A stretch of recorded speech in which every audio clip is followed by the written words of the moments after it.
Okay, we're going to continue with addition, and we're going to continue with click, clack, moo.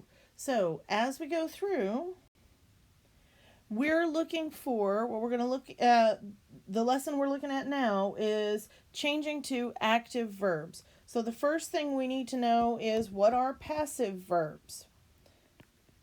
They are the to be verbs.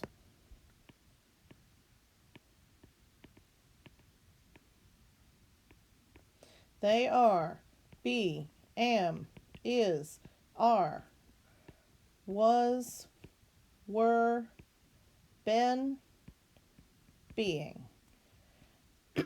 So, in order to find your passive verbs, you look for these, because if you were to play Simon Says with them, they wouldn't be doing anything. If you try to get a kid to Simon Says is, they don't know how. All right, so he couldn't believe his ears. Cow's the type. Impossible. We get to our very first, right here, passive verb. So the barn is very cold at night.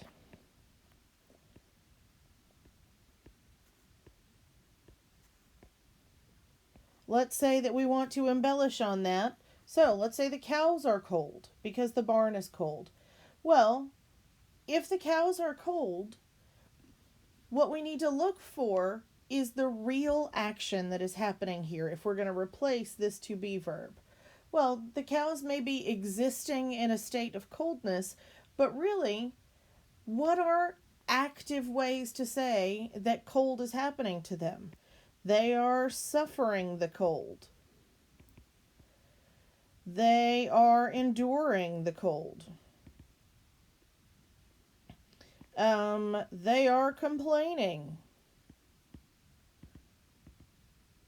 about the cold. So we have several different options on how we can take this from a passive sentence to an active sentence. And by doing that, you're also getting more explicit and specific and detailed. William Zinsser says that the verbs are what make a piece. So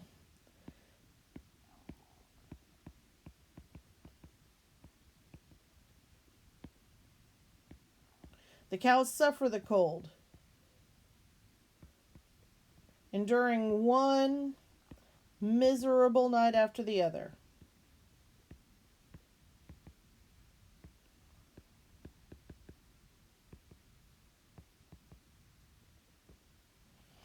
Okay, so here, this is my example.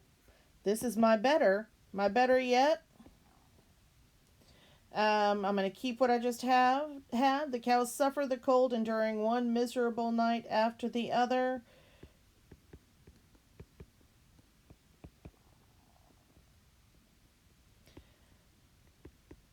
Before they learned to complain. So now I've got an example, I've got a better yet. All by changing the passive verb to denote an actual action that's occurring here in the barn with our cows.